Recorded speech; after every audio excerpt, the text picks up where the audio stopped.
What's going on, YouTube? It's been a long time. Last week we had an issue with our upload, and so it did not upload. But we talked a lot about the Chubb, injury and all that, obviously. But this week is a new week because it was a big week for not only the Browns but our Ohio State Buckeyes. It was a good week of football, like overall, and we got a lot to talk about today. Andrew, how you doing today?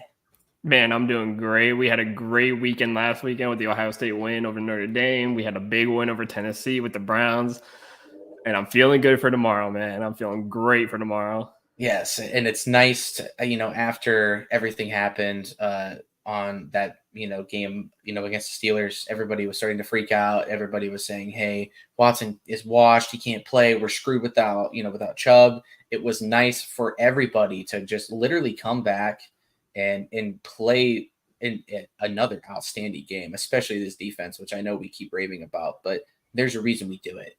This defense has been as lights out, I think, as you could possibly be, and I don't think we've ever seen a Browns defense play this well so far, at least since I've been watching this team.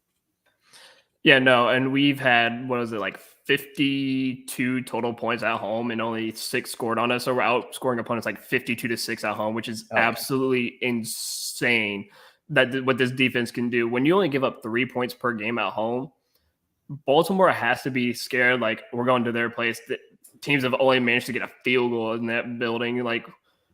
And they have a ton of injuries, a ton. They're missing Bateman, they're missing Odell. They finally just got back Mark Andrews, but they're missing Ronnie Stanley. They're missing half that defense that they have. They're missing a lot of people. Yeah, that's a tough task, especially for that offensive line. Not having Staley there, that's going to hurt them, and it's going to be interesting to see how this Browns defense can really contain Lamar, because we've always had issues kind of containing Lamar. He always seems to have those scrambles, and he will. I mean, he's Lamar. The dude's athletic. But this defense and just the way we've played, the way we've utilized our linebackers in our corners, in our safeties, like everybody, it's just all on the same page for the first time ever. So I'm really excited. Obviously, I'm not really going to be able to watch the game a lot tomorrow. I got a lot to do, but I'm excited to hear about what the Browns did, and I just hope we come up with W. And if we can do that, I will have a great weekend. No, dude, I hear you. Like as the day goes, I'm getting more and more excited about tomorrow and just watching this team, because this team is finally fun to watch again. Mm-hmm. It's like 2020 all over again when we made the playoffs, and it makes every game I was just so excited to watch. And now it's this year again, what Jim Schwartz has been able to do with this defense has been immaculate. And we've talked about it before the show too, that Joe Woods had the same defense and we only added 2 or 3 people. Zadarius Smith, we've added a couple others. Yeah. But the defense is the exact same as last year. Same linebackers, same DB, same free safeties. Again, you added Juwan Thornhill and you lost John Johnson.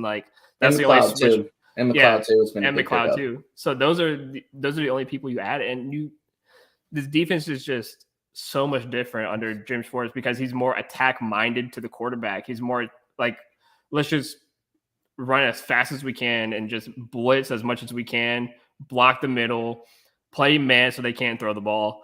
And that's what these DBs are good at. They're good at playing man. They're not good at playing, zone coverage. And it's a so much different defense. 3 points at home for the last couple of games we played at home. And it's got to be scary to see Lamar saying, damn, we lost Ronnie Stanley. I lost my best tackle. And Myles Garrett had 2 tight ends chasing him the other week. And they literally had a delay game because Myles Garrett was running down the line with 2 tight ends. Go. He's going back. Which was so smart, dude. That was so smart. When I saw that in real time, I was like, oh my gosh, Myles, you were so that was big brained, because these teams have no idea what to do. And I think part of the thing that's really helped us too with Jim Schwartz is he's just somehow given this defense the utmost confidence. They trust him. I don't think they trusted Woods. I mean, there was obviously a ton of rumors last year about how guys did not really buy in or really seem to, like what Woods was doing in terms of his leadership. And whatever Jim Schwartz is doing, man, keep it up, because you have unlocked this defense. You have unlocked guys on this defense that have so much potential that just we're always going to fall short. These the last few years, you're getting production from everybody. You're even getting good production from like Alex Wright. You're getting good production from our D tackles. JOK looks exactly like he was before we drafted him. He was that guy that could have been a first round pick that we stole. And this dude has played lights out as well. Grant Delpit so far has played his best year by far. Like, this is the best start. And I hope that the confidence just continues. The swag continues. And these guys are always dancing and having fun too out there. Like, every single play they make, everybody is having fun. And like, dude, when that happens, that just creates such a good dynamic within that locker room and that everybody else feeds off it, and even the offense will. So let's just hope everybody comes in here healthy. Obviously we got Watson dealing with a shoulder. I don't think he is going to sit out. I think he'll play. Obviously we don't have Chubb, but Jerome Ford played a hell of a game last week. Cooper played well. I think Chief scores. I'm telling you, Chief's going to score. I've been saying it the last 2 weeks, but I swear Chief will score, especially now that he's going to have scars on his face from this burn injury that he had, I guess, last night. Thank God he's fine, but it's going to happen because Chief loves these divisional games. He just always plays well, so I expect that to happen. I just expect the Browns to win tonight or tomorrow, point blank period. Yeah, no, and the defense is going to be the main focal point of that. And, we talk about what Jim Schwartz was able to do with this defense. Like, Joe Woods only liked to play prevent defense, zone coverage all game long, and we would get beat up the middle with big throws down the middle of the field and stuff like that, which Jim Schwartz said, we're not going to have none of that. We're going to move our defensive line around. Like, he moves Myles Garrett to 5 different places. Yeah. And then Myles just sits there and just toys with everybody by just going back and forth to different spaces too. Like, and it frees up, like you said, it frees up guys that were no names last year, like Alex Wright. It frees him up to make big plays. It frees up Darius Smith to make big plays. It frees up Hurst to make big plays. It frees up all these guys to make big plays. Jock to come screaming through the middle and make a sack. Walker to come through and make a sack and, make big plays. Like, this defense is dynamic under Jim Schwartz. And I don't know if you heard Jim Schwartz say, like, he wants the defense to celebrate every big play that they have. And I think that's why they're having so much fun. And it's funny because I heard this the other day that Grant Delpit was the highest graded Browns player from week 1 and week 2, whatever. And then week 3, he was the lowest graded defensive player because Ryan Tannehill couldn't throw the ball whatsoever. And that's like, it's funny how that works. Like, he was the highest graded to the worst graded because they couldn't get the ball off. And that just shows you the dynamic of that defense. It's like, when Grant Delpit was your best, safety and your best player on defense, which Myles Garrett and Zadarius Smith were both in the 90s according to the PFF grade. It's just, Delpit was a little bit higher on that grade. It's crazy that he becomes the lowest graded because no pass went his way because Tannehill couldn't get a pass off. Yeah, that's crazy to think about because even week 1, we all saw that like Ward played a great game and he graded low during that game, and everybody was just like, how did he grade so low? Like, he locked up Jamar. Like, Jamar, I think, only had like 30 yards receiving that game or something stupid. Yeah. And he is another guy, man. If he can stay healthy, I mean, he is literally a top 5 corner in this league. And what makes it better is having Emerson and Newsome. I mean, obviously Greg was hurt last week, but sounds like he's back this week. Having that trio, man, like, that has to give the rest of that defense so much confidence because they know what they bring. They know what these guys are about. Jim Schwartz has truly unlocked like every guy's special ability to just tailor to this defense and make it work. And it's been beautiful, man. And we talked about this before we started this. The Browns have allowed 21 first downs this year on defense. The next team was the Bills at 41. which means we have allowed 20 less first downs than the next best team. That is insane to think about, especially because we lost to Pittsburgh, but we lost because we turned the ball over 4 times. And they scored off those turnovers.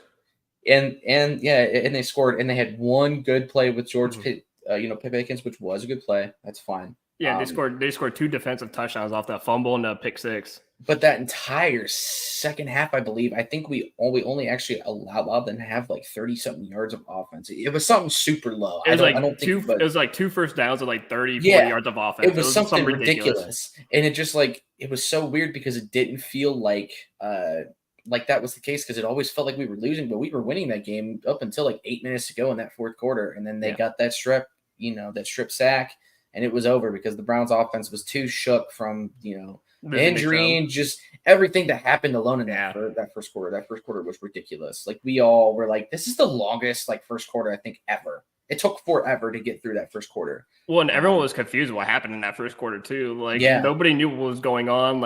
It seemed like that first quarter took 2 hours in itself, and everyone was like, what is going on in this game? I don't think anybody wanted to watch after that first quarter because it was just so confusing and weird, and everyone's like, what the hell is going on here? right and and we did speak on this when we did record this, but obviously with Nick Chubb getting hurt, it was one of those plays where we were almost checked out of the game because it was just man, that was so, and we were just so worried for the dude's career at that point. We really thought that it was that bad, and for him to only tear his MCL is remarkable to me, because that injury looked horrible, and I'm just glad that his career is still in check and he can come back from this, and I know he will. Nick Chubb is a beast, and I'm really glad that he is still going to be a part of this team, because he is literally the heart and soul, and I think everybody rallied around that this week, and it was really the product showed, and it was just nice to see everybody still rallying around that. And that's what you want out of a good football team. That's what good teams do. They rally around that stuff. And I'm really glad they did.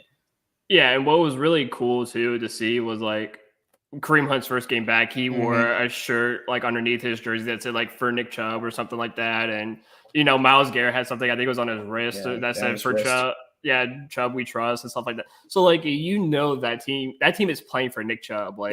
They are dying on that field for Nick Chubb, because that's just how good he is, and that's how much of a person he is to that team and to the community, stuff like that, that they're willing to go out of their way for this guy. Excuse me, they're going out of their way for this guy, and every game, every snap is for Nick Chubb, because again, it's a tremendous loss, not just to the offense but to that entire team. It's an entire loss to the city.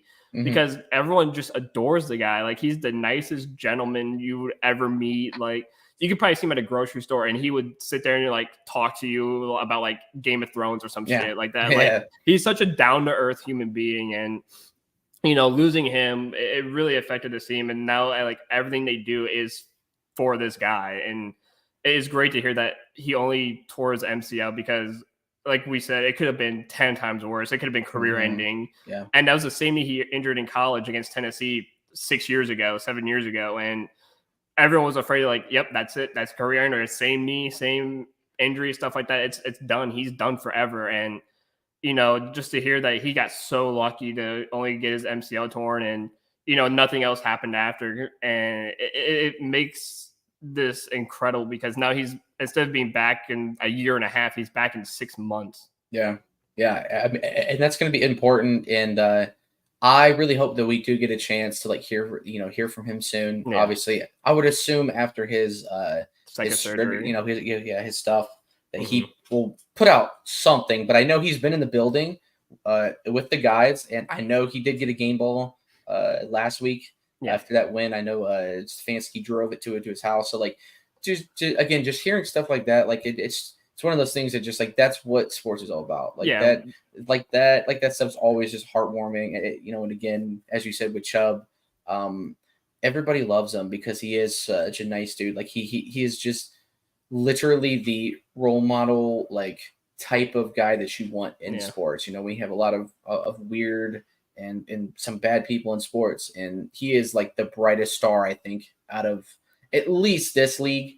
And it's not just our city too. It's the entire league. Like every city loves him. Like no one has any bad blood with Nick Chubb. Like everyone was like, you could see like other players from other teams like, damn man, big loss. Like and like even fans from other cities and other teams too. To like the one guy I never wanted to get injured in his life was Nick Chubb. Like, and that's how much he means just to the NFL. Period. Is like when other fans never wanted to see him injured, and they were like, yeah, they're scared of him playing against their team because obviously he's going to tear them up. But like, they wanted to watch him play because he is the best of the best. He is the nicest guy. Like he'll take pictures and sign autographs for other players or other teams or other fans and stuff like that. Like he makes time for everybody, and you know, to see like an entire NFL community, other cities, even your biggest rival in Pittsburgh, you know, giving them a round of applause and a standing ovation and making a Chubb chant for him. Like that's how you know you mean so much to the league and to fan. I mean, I saw Steelers fans crying because they never wanted to see that. Like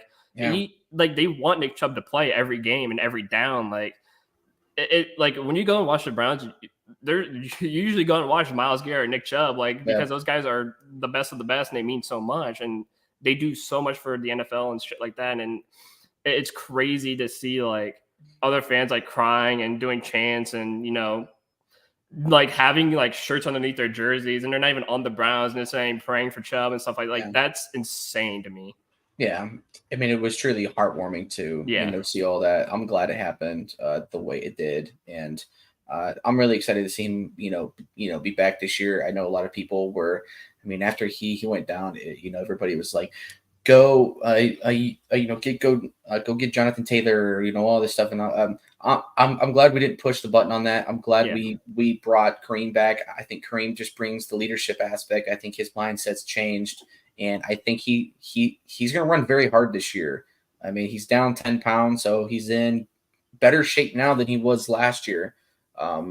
I'm excited to see what he does, and I'm glad that they brought him back. But I want to bring up somebody from last week that played a hell of a comeback game, and that is Deshaun Watson. This dude came out, he was ready to go, and he did not disappoint. After a rough game against the Steelers, Watson came out to play, and he was honestly robbed of another score, with Cooper there, which we will talk, we'll talk about later. But how did you feel about Watson? Because he came back. He played a much better game. Yeah, no, he came back and he balled out. This was the game that he needed because number one, everyone was questioning, is Deshaun the guy now? Like, yeah, we just signed him, but is he ever going to get back to that elite level status he was in Houston? And last week showed it that he can get back to that elite level throw. 27 for 33 for 290 yards. Like it would have been 300 with the touchdown that Amari Cooper had, but he had a QB rating of 77 and overall 123.4. Like he was the best quarterback last week. And just to see him have that bounce back game, it showed that he can get back to that elite level. And Tennessee is no slouch on defense either. They have a pretty solid defense as well. Mm-hmm. And every ball he threw was on the money. Every ball he threw was straight perfect. Like that DPJ ball that was right in the right basket. That's one of his best throws he's made so far. That was probably one of the best throws he's had in a career. Yeah. And like, how do you squeeze that in between two people to where DPJ is the only one who can make that play? Right. A great play by DPJ to, deceive the corner by like not like putting his hands out immediately, but like just sitting there, just like barely putting his hands on, letting the ball just fall into his hands, and just the guy's like, wait, where did that come from? Yeah, well, the ball wasn't going to you. I never thought it was going to you, and like he deceived him so well, and that was great by both players. And Deshaun Watson, I'm not gonna say he's back until he does it again this week. Because obviously he needs a stretch of games to where he does it back to back and maybe back to back to back to where he starts doing it more consistently. And if he does it more consistently, like starting tomorrow and after the bye next week and such, then I can sit there and say Deshaun Watson is back. This is Deshaun Watson that we needed to see. So for me, I think this was the big. I think this was the big week that Deshaun needed, and this is a huge confidence booster for him going into tomorrow's game. Oh yeah, absolutely. It's a huge confidence booster, and he needed it between last year, and even the Steelers game. He did not look at all comfortable, and it was just nice to see him just take a deep breath and just say, "Hey, dude, like I have the ability to play well. Just go back to basics. Let's get into some sort of rhythm." And he did it very, very well. And I'm just really glad that Stefanski called a good game too. I mean, he called an outstanding game, for that. And I said this last week in our thing was you're going to learn a lot about what Stefanski is going to you'll be able to do as a play caller, and we saw a little glimpse of that because now that he doesn't have Chubb to sort of bail him out of these third and like threes, you are really going to see his creativity and his ability to utilize either Watson or other guys on this team. We have so many guys on this offense that can make plays. Get them the ball in their hands and let them make their plays. And obviously Cooper was another guy that had a hell of a game last week. That ball that got called back, that was supposed to be a score. That was another ball that like really realistically shouldn't really have been caught because that dude was right in his face. And somehow the dude made the play, and then obviously he had to score later on in the game. And it was just nice to see overall that the team came out ready to play. And all this offense matched the defense's sort of swagger that they had, and they were even able to run the ball a little bit. So we will see what we can do against this, this Ravens team. They are beat up, so there is a possibility that you can have some really nice, matchups on this team, and it's going to be interesting. So let's hope that they come out with same swagger and the same amount of focus, and it'll definitely help them in the fact that we're at home, especially with the bye week coming up. So just have to finish this out strong, get to your bye week, get healthy, and then let's go play the Niners. The Niners are going to be a tough team too. So this will be a nice game, hopefully, to carry that momentum in. Yeah, and if you can get into the bye week 3-1, like that's a fantastic start because I know a lot of people were talking before the season, the Browns would be lucky to get into the bye week like 2-2 or like 1-3 or something because obviously they thought the Bengals wouldn't start off slow. They thought the Bengals would be a lot hotter. Yeah. Pittsburgh, yeah, they look great preseason, but then they looked to struggle the last few games. I mean, they even struggled against Cleveland. They struggled.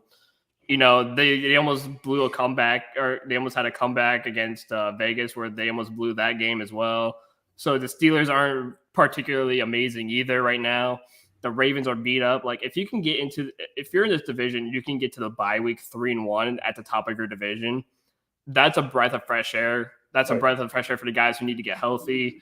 Like there's no pressure of getting back to full fitness. You can take that chance to rest and stuff like that. And if you, like I said, if you can get back to that, if you can get to that bye week, 2 games above 500 going against the 49ers, it gives you that confidence to think like we could definitely beat the Niners and definitely, start to make a stretch because I saw something the other day. Like if you look at the Browns schedule, once they get into week, I think it's like week 12 or something. Mm-hmm. Once you get past the 49ers, you have teams like the Colts, the Seahawks, the Cardinals. Like once you get past the Ravens and Steelers again, if you can get to that break above 500, you have Denver, LA, Jacksonville, Chicago, Houston, the Jets, and then you finish out with the Bengals. Like that stretch of the Broncos to the Jets, that's a stretch of games that you could go on a massive run. Absolutely. And win all those games. Like all you have to do is just get to that Steelers game, come out with a win at home, and then you can go on a massive streak. Like if you can do that, you can finish 12-5. You can finish, depending on how you go, you can finish 13-4, 12-5. Like as long as you get to that stretch, just somewhat above 500, even if it's a game, that stretch helps so much because the Jets were going to be a problem. Not anymore. Zach Wilson's their quarterback. The Broncos, let's ride. Like they're not riding anything. They got blown out by 50 against Miami. So they're not riding anything. And Sean Payton looks horrendous right now. and so do the Bears. The Bears are in the depths of they're in the dumps. Like they're fighting for a first pick in the draft. They're an absolute disaster right now. That's going to be another game too. That's going to be hopefully an easier win. And then you have obviously Houston. The Jags have, also struggled, and we have them at home. We do have the Jets at home as well. We still have the Steelers at home, and we still have the Cardinals at home. Our only real true away games that are going to be tough are probably going to be the Colts, Seahawks, and then at the Ravens. And then the Rams might be a little and the Rams could be a little difficult. They've definitely played better this year. And they're really young and very interesting of a team. But again, there is plenty of opportunity for this team to go on a nice run here towards the end of the year. So as long as you can keep yourself above 500, at least 2 or 3 games above, if you go on a massive tear like that, you can not only win the division, you can possibly get a first round bye. And realistically, that is best case scenario. But you can fight for the Chiefs and the Bills for the first round bye. But the thing with me too, and I'm always a firm believer of once you get into the playoffs, anything can happen. And it's just like with 2020, how we beat Pittsburgh in Pittsburgh on a game where we were missing a quarter of our team and our coaches. We still came out with a good win, and anything is possible in this league. And so as long as you can get there, even as a 5th, 6th, or even 7th round seed, you can still make some noise because this defense is very capable of literally having to take us at least to the playoffs, but even getting us past the playoffs, because that was the one thing that we always seemed to truly struggle with was our defense because they were so inconsistent. And now they are not. Now they are starting to become very, very, straight line throughout the entire game. And when you have that type of confidence in your defense, defense does win championships. So and the best thing that can happen too during that stretch too is that you could earn yourself for the first time since the mid 90s, you can get yourself that home field advantage. You would have the playoffs in Cleveland, not going to Kansas City, not going to Buffalo, but you could have your playoff games in Cleveland, and that would be a massive boost to your team. If you can get those home field advantage games, because it's the first 2 teams, the team with the bye and the first round, if you get to the first round and you win your division or something, you get you get that home play. If you can get to that home playoff win or the home playoff game, you're golden. You've especially if you continue to do what you're doing and allowing 3 points per game at home, you're going to that game super confident, super high on you're oh man, this team, nobody scored more than a touchdown on this field. It's gonna be hell to pay for those guys over there. We're gonna dominate. We're gonna kill them. We're gonna kick their ass. It's you want that home field confidence, and obviously the Browns fan base wants that home field confidence too. And if you have that in a playoff game, that is legitimate home field advantage if I've ever seen it. That is 100% home field advantage for them. So if you can get a home playoff game, that is big. And coming to Cleveland in January is not a fun time for anybody. It's not a fun time. It's not, and that's why we won a dome, but for now we don't. So that helps you. We're gonna have to ride that wave, and it's just gonna be how it goes. But it's the same thing with playing a team like Kansas City, Green Bay, Buffalo. All of those places have snow and they have rain around that time. So, but if you can get the Chargers or the Dolphins or something in the playoff at home, brutally just dismantle them because Miami is one of those teams. Yeah, because Miami is one of those teams that is very talented. But they're still sort of a anomaly to me because, the Chargers are good, but they aren't great. And the Broncos are not great. I forget who they played the week prior to that, but I just really haven't seen them win a really, really good game yet. And listen, don't get me wrong. Tua it looks great. Tyreek is quite literally the best receiver in the league right now.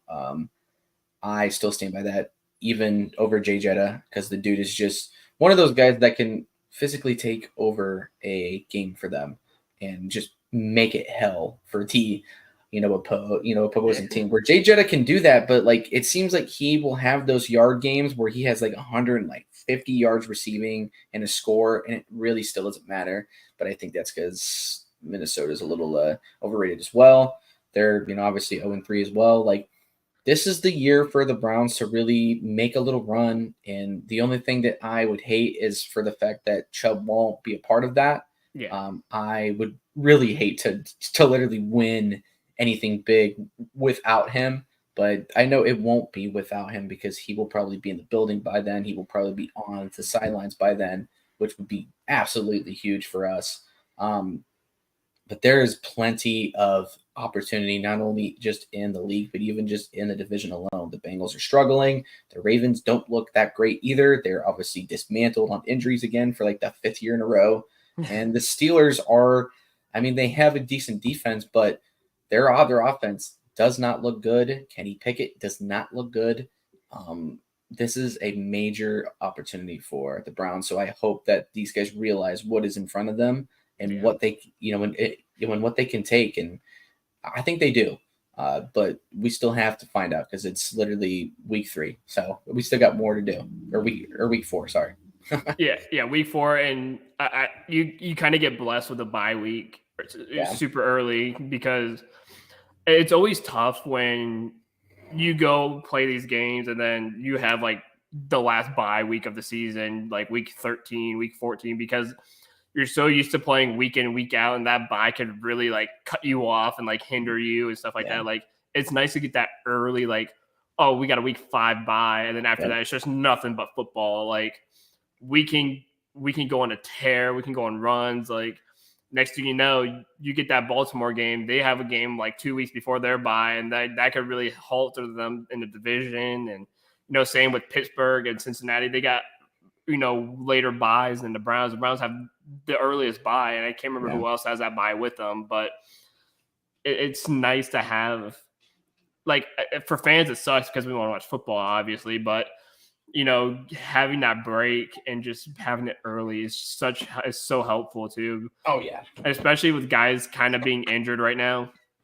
They're still playing, but like they have like those like small little knocks, like bruises, like bone bruises and stuff like that. Like what Watson has, that contusion in his shoulder, like that can have time to heal. You have a full week for that to heal, and it usually takes like a week and a half for it to heal, anyways. Yeah. So that whole bye week, he could just sit there, heal up, and rest up, get ready for the 49ers. I've seen a couple guys walk away with like a small injuries here and there, like that. Those can heal up over the week. So if, again, going into this bye with a 3-1 record, those guys can heal happy and be like, we're relaxing, we're 3-1, and we're the best team in the division right now. Everyone's 2-2 and stuff like that, or like 1-2 and whatnot, and we're just cruising along. And we got a couple of tough matchups coming up. We get the 49ers, and we get another tough matchup after. But once you start getting through those tough matchups, it's just daylight at the end of the tunnel. And as long, like we said, as long as you can win a couple of those tough matchups, you're absolutely golden. And if you can prove you can beat San Francisco, that's big. That's massive, because San Francisco right now is probably the favorites to win the Super Bowl right now.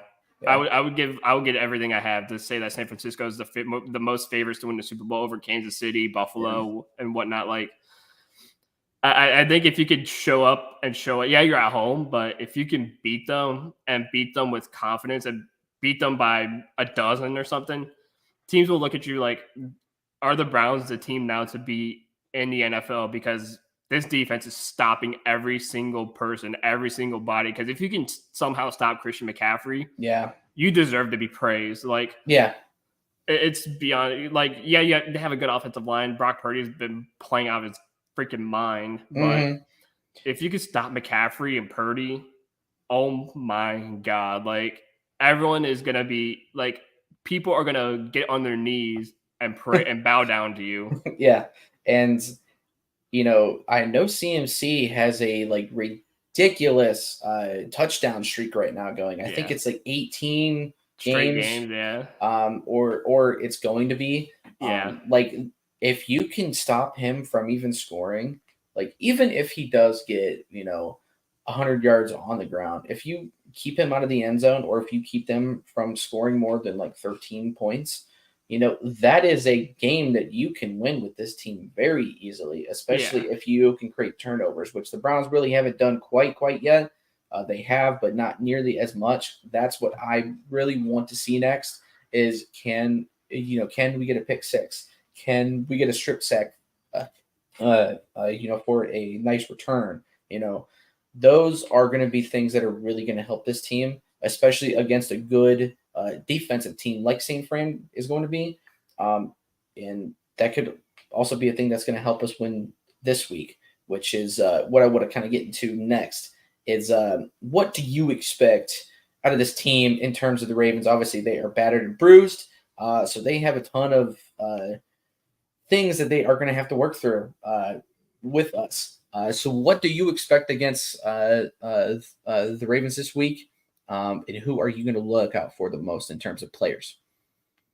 Yeah, no, I completely agree. And, I don't think the true test is tomorrow. I think the true test is when you play the 49ers. Yeah. Because I would say a good test is tomorrow, but obviously the Ravens aren't healthy. And I can't really be like, oh, if we beat Baltimore, then we're the best team in the division. We're the I would give Baltimore the benefit of the doubt because they are severely injured in every single position that they have, which I'm not gonna blame them for that. But I think the true test is when you get to the 49ers and you start getting to these tougher matchups. Then you could sit there and be like, are the Browns for real? Are these players for real? Is Jim Schwartz defense for real? Like, I think once you get past that week and you could come out with a win, then I could start saying this team is for real. But right now, like, the games have been kind of a building block and a stepping stone.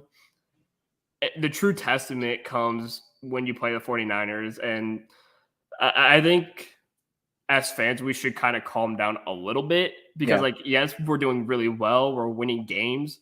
This is the most exciting football team we've seen since the Bernie Kosar days. But we do have to realize we have to take a deep breath. Baltimore's injured, like 20 people are injured and out. But again, if you can play San Francisco and you can beat them, then I'll be on the hype train of this team's for real. We're winning the Super Bowl, Super Browns type stuff, Ken Carmen type stuff. But until then, like, I still have, and I think all of us Browns fans do. We still have that little bone in our body that says like, oh, you gotta remember, it's the Cleveland Browns. You might want to sit tight a little bit. Exactly. You don't want to get too excited. I mean, look what happened to Nick Chubb a couple weeks ago. Like, don't get overly excited. Like, it's another one of those, and your season's over. Right. So, what do you expect in this in this game versus the Ravens? Again, obviously they are hurt. What do you expect in terms of this game? How you think it's going to go? How I think it's going to go? I think it could be very similar to what we've seen the last two home games. We played Cincinnati and what we've seen against Tennessee. This team's very injured, but as long as Jim Schwartz keeps up the pressure, I can see Myles Garrett still running up and down the line and, trying to get 3 people to chase him, 2 people to chase him for, delay of games. But I think as long as this defense stays the way they are, there's no reason this offense, even if it's under DTR, like, there's no reason this offense shouldn't catch heat, shouldn't do well enough to win this game. Because even if DTR does play and the Browns do struggle, it should be still a winnable game no matter what, because of all the injuries that Baltimore has. So I expect nothing less to see what we've seen the last few weeks. It's just dominant defense, and a productive offense. So I expect us to have a massive way. And we've been getting close, like predictions. Like we're sitting there like, oh, it's like 27 to like 24, stuff like that. Both wrong again with the Tennessee Titans because we got the 27 part right, but we didn't get the 3 part, you know. But for me, I think it's one of those games where, again, if Deshaun Watson could show up, show out like he did last week, then this game is going to be another like 27 to like 10 affair. Yeah. I mean, I can pretty much agree to that too. It will. I do think Watson will play. I don't think that's going to be a thing. But even if DTR, can play or will play, that offense should be able to still play somewhat well. As I have to go let my dog out real fast, but go on. Yeah. Anyways, if he needs to, now I won't have to deal with all this when I'm, out of here. But he still has the capability to play well enough within the offense, and Stefanski will be able to, keep him in check, keep him within the offense, and not really do too much. Mm-hmm. But the defense is going to help carry us, and I do expect Myles Garrett to have another at least 2 sack game. I honestly even expect Zadarius Smith to come out and have a decent game. He has had a good win rate in terms of his pressures, but he really hasn't gotten a sack yet. I do expect him to get one this week as well. And I'm just looking forward to getting Greg Newsome back. It sounds like he is going to play. And overall, I'm curious how Jim Schwartz is going to play this defense against Lamar, because we've always struggled against Lamar. He's always been able to scramble and run up the middle. And we've always said, hey, where is the QB spy? And, guys like Jock, who are plenty fast enough and capable in the open field to make those plays, that's a guy that you could put in that spy or have him blitz up the middle, or you can even have Garrett do it and have Ugbo and even Zadarius on the outside. With the way that Schwartz has kind of utilized this D line to just move everywhere, it has paid dividends. Like it's helped so much. It's brought a lot of creativity to it. It's going to keep Baltimore on their toes, but they're always going to be coached well with Harbaugh. I mean, that. But those injuries are going to play a factor. And I think it's going to help us win, and it's going to suck because we're going to win that game, and it's not going to be as big of a win as if we were to beat a San Fran, but it's still nice to go into that bye week. And so I think that's what you got to look for is, hey, let's go into this bye week 3-1. It is a much bigger difference between going 3-1 and 2-2 in that bye week. It brings you a lot of confidence and a lot of, overall momentum, and you get a week to, recover from your little, bruises and, little nicks and stuff. And that's going to be important for us too. But yeah, I 100% expect us to win. I don't think it's going to be a super high scoring game. But if the Colts can beat the Ravens with Gardner Minshew, I think we can beat them with really anybody as our quarterback right now within this offense and just within this team. But again, I do expect Watson to play. So yeah, I can see this being a dub pretty easily.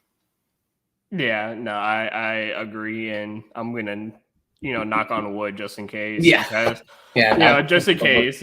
Yeah, we don't want to curse this team, But no, I completely agree. And Indianapolis shows too that like just any kind of blitz shakes Lamar, and Lamar is a very turnover-prone guy too. So this is the game where you can get those turnovers. I mean, we got a lot of turnovers against Lamar too, just getting simple strip sacks and stuff like that. So if you can smack Lamar and blitz the crap out of him and stuff like that, you can get him to throw picks. You can get him to fumble the football, because he's not very careful when he runs with that football. He's very erratic. He swings that ball around left and right.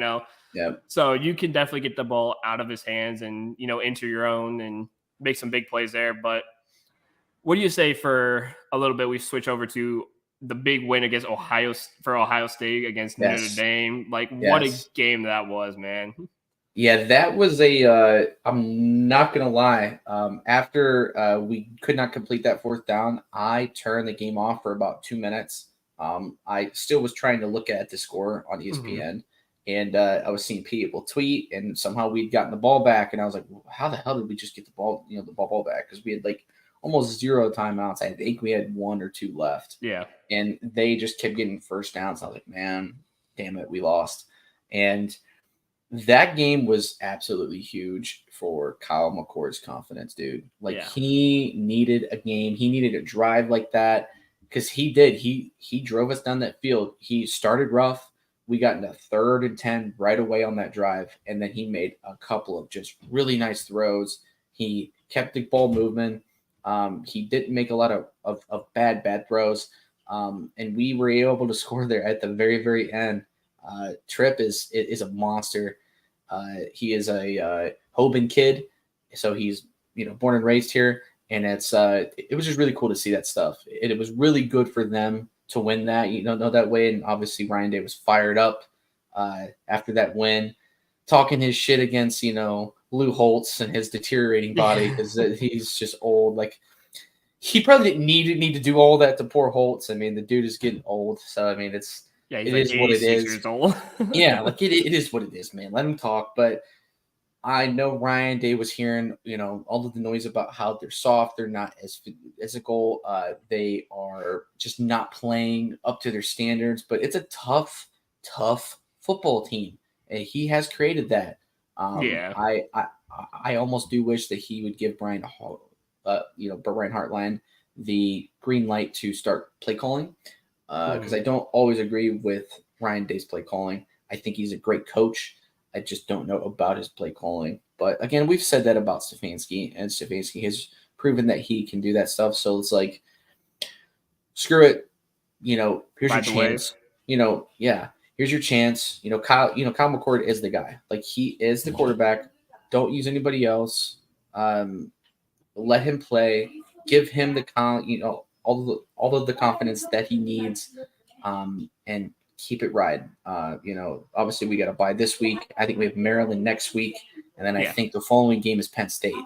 So Penn State is going to be the next big challenge for them. That is going to be probably the game that gets us pretty much to Michigan, and then if you can win that, then obviously you have a Big Ten championship game there right in your lap. And then if you win that, I mean, that is a guaranteed playoff run. So like they are still stacked. Like this defense is playing much better.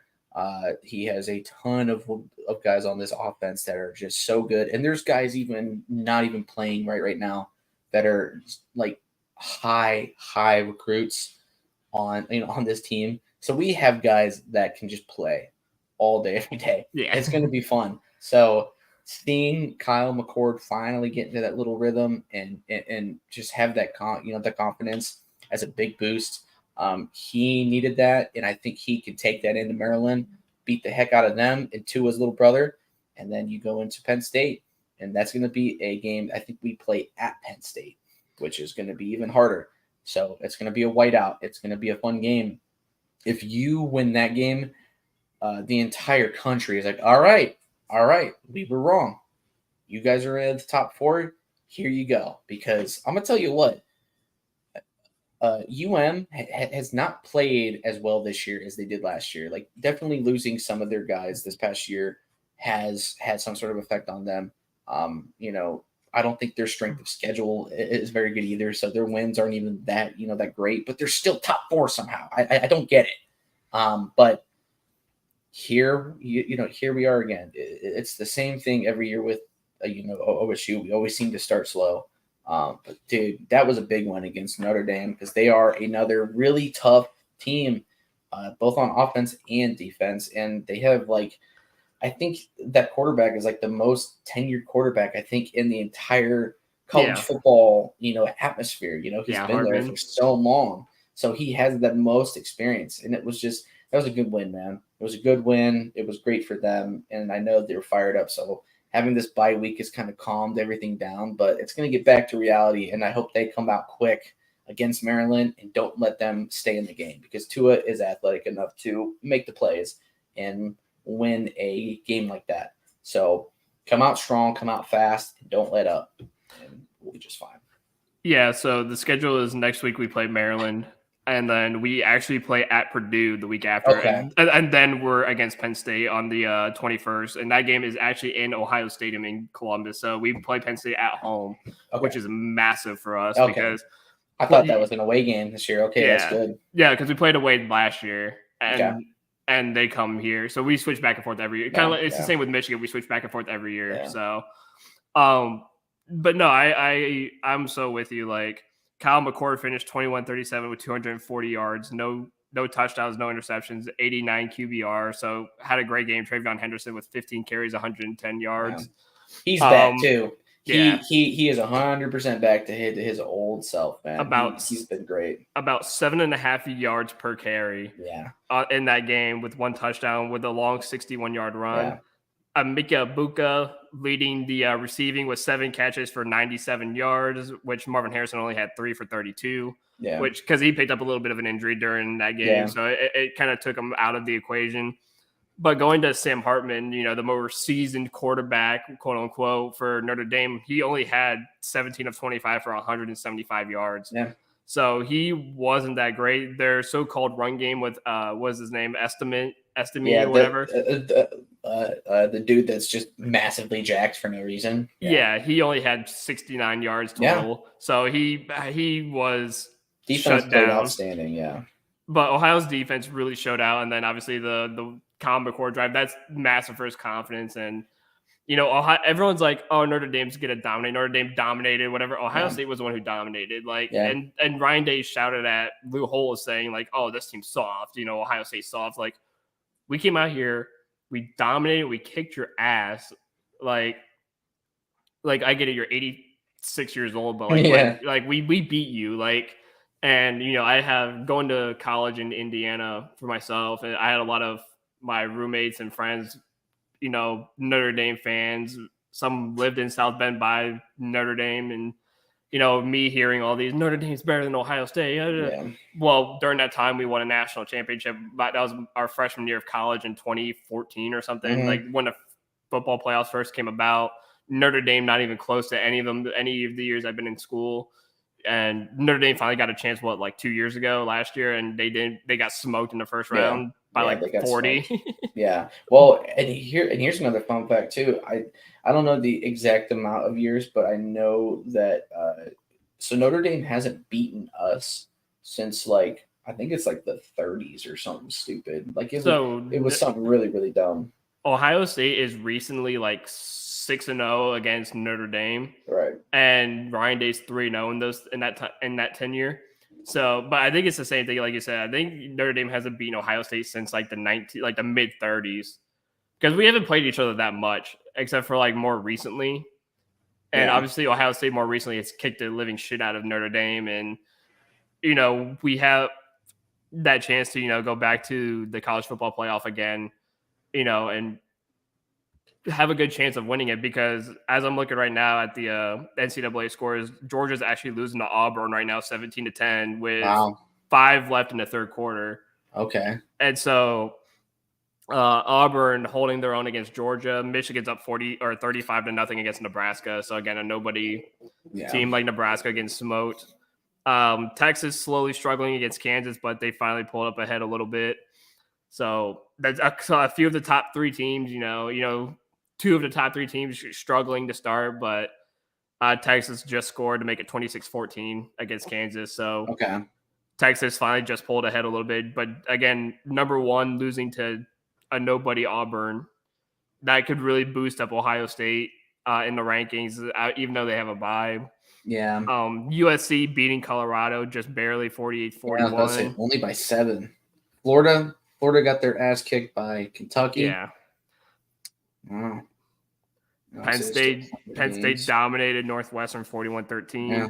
I mean, Penn State's going to be the team for us to really beat, at least in the Big Ten right now, because I think they're better than UM. Because again, I just think Michigan has had a really, really, really bad strength of schedule. I mean, they really haven't played anybody convincing, and they've beaten the crap out of them, but You're supposed to. Like you were supposed to do that. Yeah, and to be fair, if Georgia does lose, I expect the committee to look at that strength of schedule for Michigan and be like, okay, so if Georgia loses, then number 1 will have to be Texas. Yeah. Number 2, probably Ohio State. Maybe number 3, you bump up Penn State into the top 4, and then you've put or either them or FSU. Yeah, because Florida State's been balling out too. exactly. You put them in the top, or I think Penn State would be outside sitting in whatever. So I think they'll be like 5th. But you probably drop Michigan down to 4th, and you probably move everyone else up 1. Just swap them and Ohio State. Because Texas would be 1, then Ohio State 2, FSU probably be 3, and then Michigan would be at 4 with Penn State breathing down Michigan's neck at 5. Yeah. But we all know that they'll put Michigan at number 1 because they're like, well, Michigan's the second number 2, so we might as well just move them up to number 1. And obviously that will get to their heads a little bit. And maybe that'll be a good thing for us, that they get in their heads and they get their shit kicked in. And because who do Michigan play next? I think it's another nobody. It's either another nobody or it's probably just another Big Ten team that is probably not quite as good. Let me see. Here. The rest of their schedule Minnesota. The rest of the schedule is all Big Ten teams. So they play Minnesota or Indiana, Michigan State.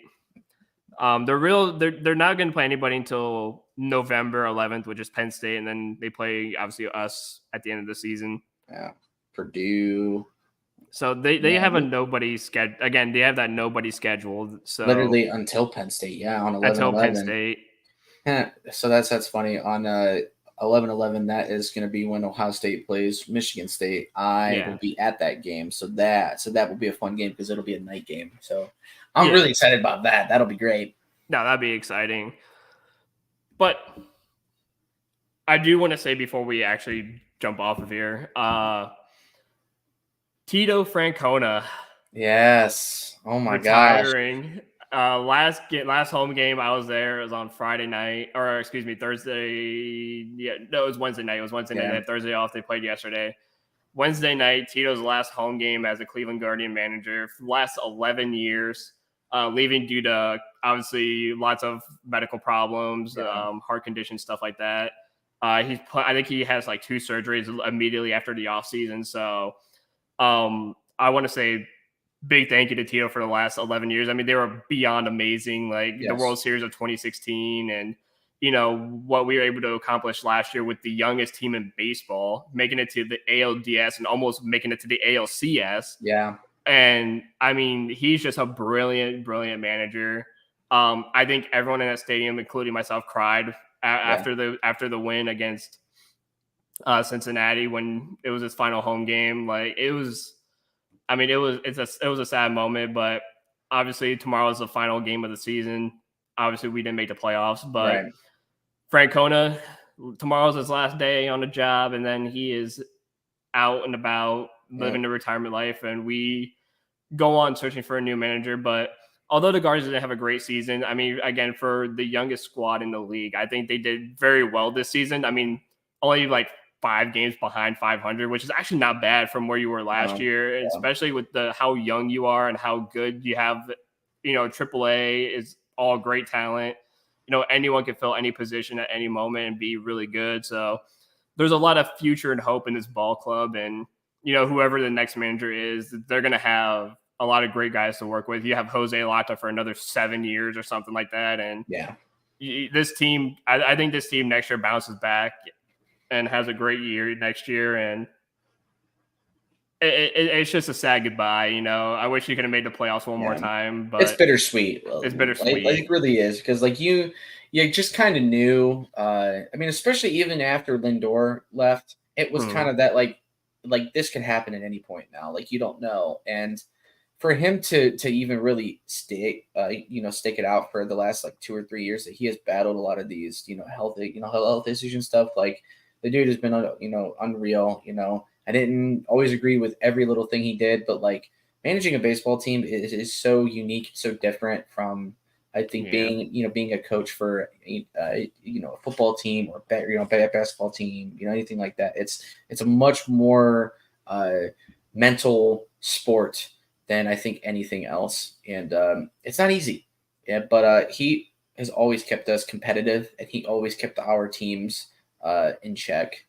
And we always had, you know, some really solid teams. I mean, we can, obviously think about that 2016 to 2019 era team where it was like we could have won the World Series literally at any point, and it was just with baseball, it's one of those things where you kind of have you just kind of have to be the hot team at that time. Like that's why we made that run in 2016.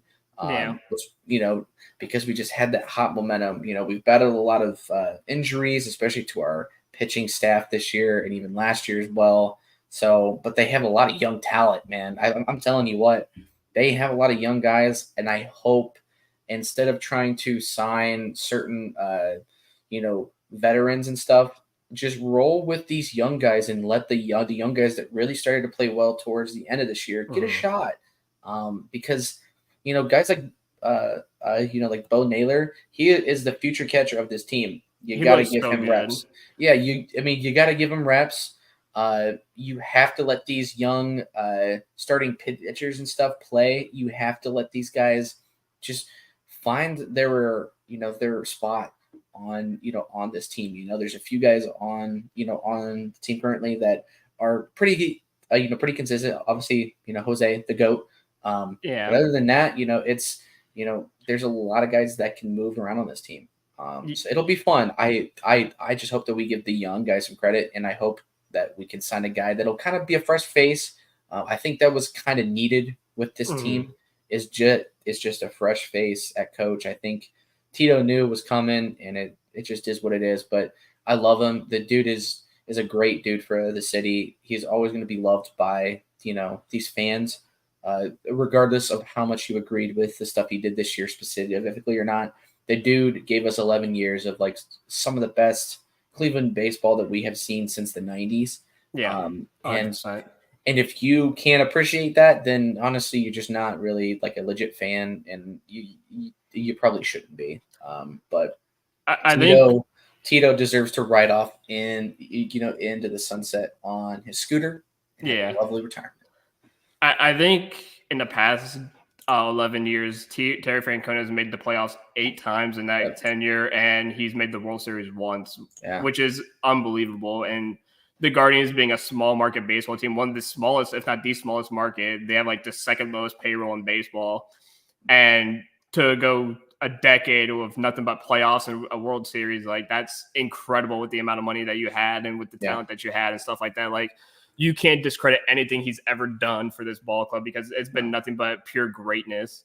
And like you said, like that was a time for a new challenge, younger players. I mean, Bo Naylor, the last 3 games that were at home that I've been to, he's cracked home run after home run after home run. Yeah. He went from like a 190 batting average to a 250 within the other day. He hit another home run last night in Detroit.